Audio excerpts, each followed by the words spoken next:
បាទទីបំផុត Cristiano Ronaldo ធ្វើបានសម្រេចហើយបងប្អូនចូលរួមអបអរក្រុមជម្រើសជាតិប៉ូទុយហ្គាល់បានក្លាយជាម្ចាស់ជើងឯក UEFA Nations League 2025នេះបងប្អូនណាក្រោយពីបានយកឈ្នះទៅលើក្រុមប្រទេសអេស្ប៉ាញដោយបាល់កាត់ស្ដី11ម៉ែត្រពេលនឹងទី5-3បាទការប្រកួតកាលពីយប់មិញនេះគឺល្អមើលមែនទែនណាបងប្អូនបុកទៅបុកមកញាក់សាច់តែម្ដងព្រមទាំងពីរអាចនិយាយថាបញ្ចេញអស់ពីសមត្ថភាពរៀងៗខ្លួនហើយ120នាទីគឺលទ្ធផល2ស្មើ120នាទី2ស្មើអត់ដល់ឈ្នះចាញ់ទេបាទរហូតដល់ឈានដល់បាល់ពេលនឹងទីកាត់សេចក្តី11ម៉ែត្រគឺបាទខាងប៉ូទុយហ្គាល់គឺមានសំណាងជាងបងប្អូនណា Diego Costa សង្គ្រោះបាល់ពីកីឡាករបាទដូចជាអ្នកដែលសុទ្ធអត់ចូលគឺ Alvaro Morata បាទ Alvaro Morata គឺសុទ្ធអត់ចូលទេបងប្អូនហើយសង្គ្រោះបានដោយ Diego Costa ធ្វើឲ្យអេស្ប៉ាញសម្រក់ទឹកភ្នែកបាទខាងប្រទេសប៉ូទុយហ្គាល់ក៏សម្រក់ទឹកភ្នែកដែរបាទជាពិសេសគឺ Ronaldo យំរហូតបងប្អូនហើយក៏រំភើបចិត្តគាត់បងប្អូនណាគូគាត់អាយុ40ឆ្នាំហើយគាត់ជួយប្រទេសអេស្ប៉ាញឲ្យឈ្នះពានបាទទ្វីបអឺរ៉ុបមួយនេះគឺជាពានសំខាន់ផងដែរសម្រាប់ប្រទេសជាតិបងប្អូនមិនធម្មតាទេអាយុ40ឆ្នាំហើយគាត់គឺជា Man of the Match ហ្នឹងបងប្អូនណារ៉ូណាល់ដូពីប្រកួតហើយការប៉ះគ្នានៅប្រកួតមុនប៉ូទុយហ្គាល់ដូចជាប៉ះជាមួយនឹងអាឡម៉ុងណាបងប្អូនដូចជាប៉ះនឹងអាឡម៉ុងនេះគឺគាត់បានជួយឲ្យប៉ូទុយហ្គាល់យកឈ្នះទៅលើអាឡម៉ុង2-1គឺក្របបាល់របស់គាត់គឺក្របបាល់ជ័យជំនះណាបងប្អូនណាឥឡូវនេះការប្រកួតជាមួយនឹងប្រទេសអេស្ប៉ាញក្របបាល់ចុងក្រោយរបស់គាត់គឺជាក្របបាល់ជួយឲ្យប៉ូទុយហ្គាល់ស្មើជាមួយនឹងអេស្ប៉ាញបាទឈានរហូតដល់បាល់ពេលហ្នឹងទីបងប្អូនណាធម្មតាទេបើយើងនិយាយអំពីទម្រង់លេងគឺអាចនិយាយថាអេស្ប៉ាញគឺមានប្រៀបជាងណាបងប្អូន position បាល់គឺអេស្ប៉ាញមានប្រៀបជាងការសុទ្ធក៏អេស្ប៉ាញគេសុទ្ធច្រើនជាងដែរបាទអេស្ប៉ាញសុទ្ធរហូតដល់16ជើងបាទ16ជើងណាចំគោលដៅ6ជើងអត់ចំគោលដៅ10ជើងហើយខាងប្រទេសអេស្ប៉ាញសុទ្ធបានតែ7ជើងទេបងប្អូនណាខុសគោលដៅ5ជើងចំគោលដៅ2ជើងចំគោលដៅ2ជើងចូលតែម្ដងបាទសម្រាប់ប្រទេសអេស្ប៉ាញសម្រាប់ប្រទេសប៉ូទុយហ្គាល់អូយកមិញល្អមើលណាបងប្អូនហើយមើលអត់មានមួយដីទេគឺបុកទៅបុកមកបាទល្អមើលមែនតើណាបងប្អូនណាប៉ុន្តែវាមានការសម្រក់ទឹកភ្នែកវាជាមិនផុតទេការប្រកួតវគ្គផ្ដាច់គ្រាប់នេះទៅតែមានក្រុមមួយចាញ់ក្រុមមួយឈ្នះបាទចូលរួមសោកស្ដាយសម្រាប់កីឡាករខាងប្រទេសអេស្ប៉ាញជាពិសេសគឺឡាមីនយ៉ាម៉ាល់បាទធម្មតាទេបងប្អូនហើយបាទឡាមីនយ៉ាម៉ាល់ជាមួយរ៉ូណាល់ដូនេះអាយុរបស់គាត់នឹងគឺស្មើនឹងកូនហើយថា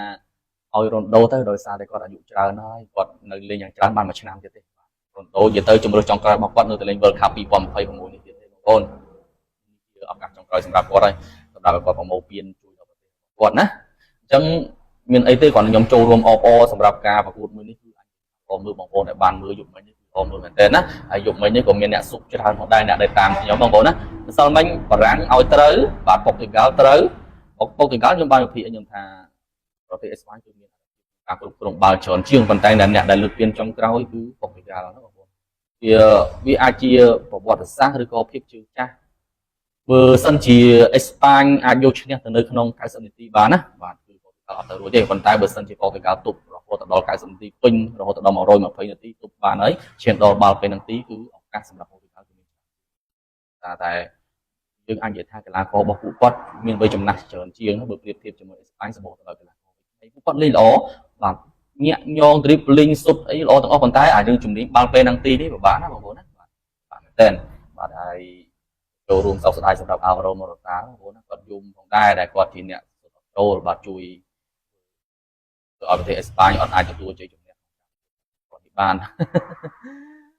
បាទអត់មានអីទេមានតែប៉ុណ្្នឹងបងប្អូនគាត់ថាខ្ញុំសប្បាយចិត្តដែលឃើញរ៉ូណាល់ដូលើកពានណាបងប្អូនទោះជាខ្ញុំមិនមែនជាហ្វេនរបស់រ៉ូណាល់ដូបាទក៏ដោយប៉ុន្តែខ្ញុំមើលឃើញថាការប្រឹងប្រែងរបស់គាត់គឺខ្លាំងមិនថាលីនគាត់លើកពាននៅក្នុងតំបន់អាមេរិកខាងត្បូងអាមេរិកខាងត្បូងត្រូវហើយក៏ខ្ញុំសប្បាយចិត្តដែរបងប្អូនណាព្រោះចង់គាត់លើកពានព្រោះគាត់ជិតដល់រដូវកាលដែលគាត់ចូលនិវត្តន៍ហើយអញ្ចឹងអ្វីដែលអាចប្រមូលបានអល់ឲ្យក្មេងជំនាន់ក្រោយអញ្ចឹងណាបងប្អូនណាអូខេយើងមានតែប៉ុណ្្នឹងបាទហើយបានមួយរយៈនេះគឺសុខច្រើនណាបងប្អូនទោះក៏វាមានខូចបងដែរប៉ុន្តែបងតម្លាក់ទៅ3បងអញ្ចឹងទៅបងហើយក្នុងមួយបងចាក់3គូជាការខូចមួយអីប៉ុន្តែសំខាន់មួយរយៈនេះគឺច្រើនណាបងប្អូនសុខច្រើនអញ្ចឹងបងប្អូនដែលអានអីកុំភ្លេច join channel Telegram របស់ខ្ញុំទៅបាទពិសេស KH